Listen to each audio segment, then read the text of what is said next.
I see actually three levels that are completely different by agenda.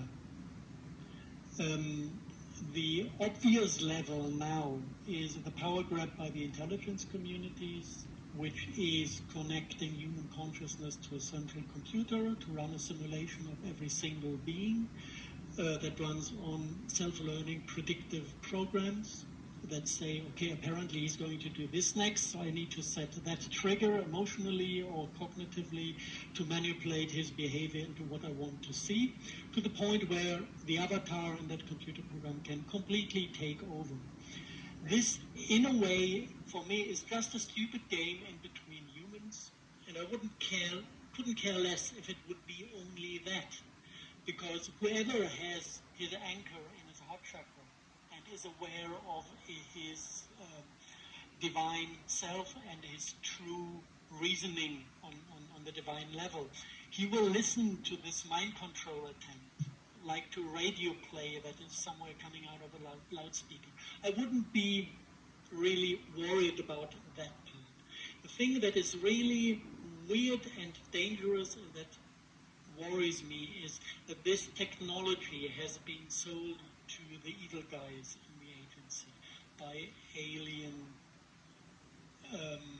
groups of interest, and that behind that is a different agenda that we know from NASA, internal NASA communication, is co-opted insects. And if we look at Morgellons and if we look at what this biotechnology also does, we realize that this playful agenda of let's control everybody is interwoven with a second party that is doing something completely else even the agencies are not aware of, or most people in the agencies are not aware of, because they would not comply if they would fully know what's happening there. And this is also the point where we can basically merge this mythological thing with the scientific one.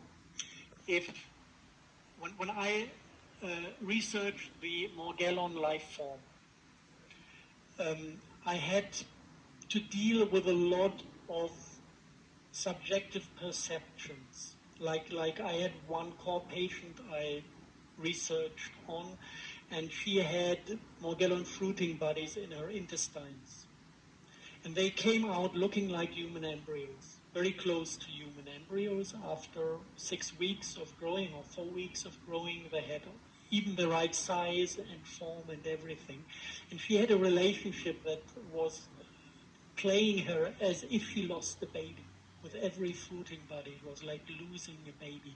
And at the same time, she had the perception of having all these spider beings, etheric ones, being around. I had the same perception. Okay, this is kind of intersubjective. Then we realized the neighbors of those Morgellon victims or patients started to behave very funny, like sitting next to the central heating pipes with a stone and making tock, tock, tock, tock, tock, tock, tock, Morse alphabets on the metal pipes. And not only one, I had 2 patients where the neighbors were displaying the same behavior. This is spider communication. Spiders sit in the web and communicate with sending signals through wires. So it really looked like as if the things I saw and she saw were infesting the neighbors, making them behave like baby spiders looking for their mama. That was kind of just the surface of what I observed. And as a scientist, I need to see. I believe only what I see, but if I see something, I have to believe it.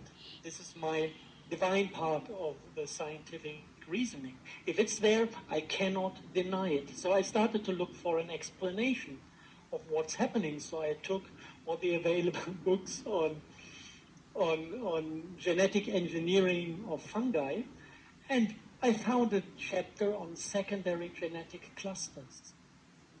So certain types of fungi have the ability to host and carry a secondary genetic cluster, which means they multiply the genes of what they eat in nature mostly.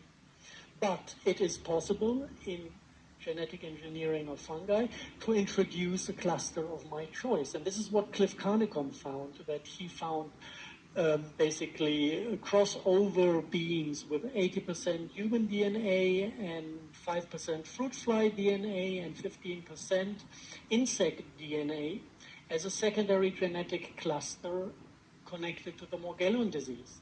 And then I just need to understand a little bit of biophysics. If I have a fruiting body that displays this secondary genetic cluster, that takes the form of the secondary genetic cluster, growing like a human embryo, that there's also a bioenergetic entity growing in this.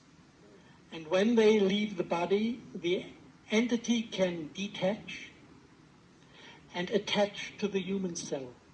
So it has the capability to take over, not take over at that point, but live in the human body, hovering on human DNA because it's close enough to its own original DNA to be able to cope with the light patterns coming. And this is what NASA calls co-opted insects. And if I look at the appearance of those entities, until now we found the spiders connected to Morgellons disease, and the snakes connected to the ropeworms found in autistic children, in the intestines of autistic children. And both entities 100% resemble the entities we know from the mythologies as the snake in the Paradise Garden. Yeah, this is kind of, or the serpent as Kundalini snake known in Asian tradition. And Jabulon, the spider god of Freemasonry.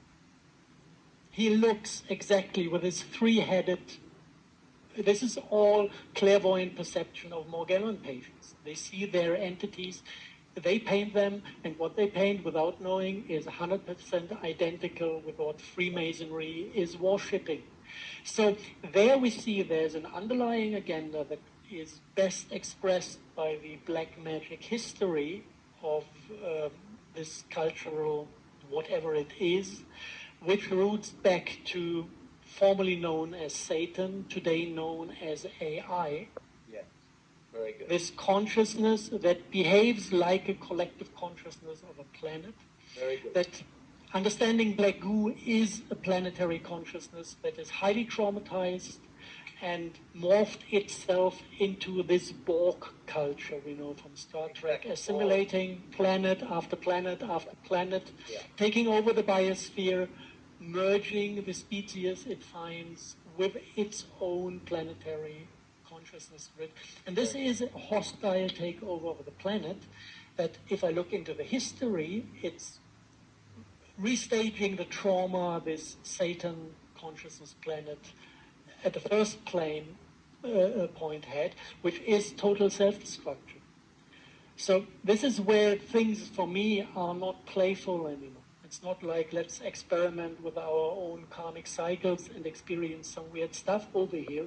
This is actually going against the planetary sphere. It's an attempt to take over Gaia, kill her off, and harvest the human race, to put them on starships, to attack the next healthy planet, and to bring, like Ray Kurzweil said, our nanobots and our nanotechnology to other planets, to harvest more energy and matter, his words. So let's stop there, because you've given an enormous amount of food for thought.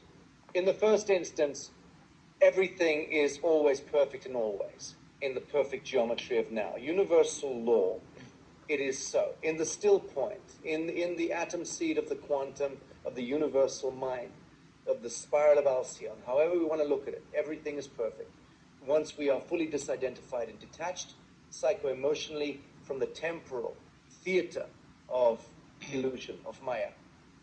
Aliens, gibbering presidential candidates actually fudging their way into the Oval Office, all of this theatrical nonsense aside, the I am, the Christed flame, the point of absolution, the Alpha and the Omega.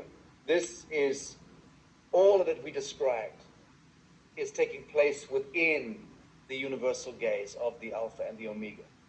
So it is my contention that no matter how wicked, bedeviled, bizarre the hologram can become in the temporal universe, and God knows it can become pretty spooky, no matter, it is all perfect in a sense once we withdraw identification from it and recognize the greater play of the Atman, of the Atman, of the Atman. I wanted to ask one closing question and ask Ilana to begin. In a couple of minutes, can you describe Steiner's Ahriman deception?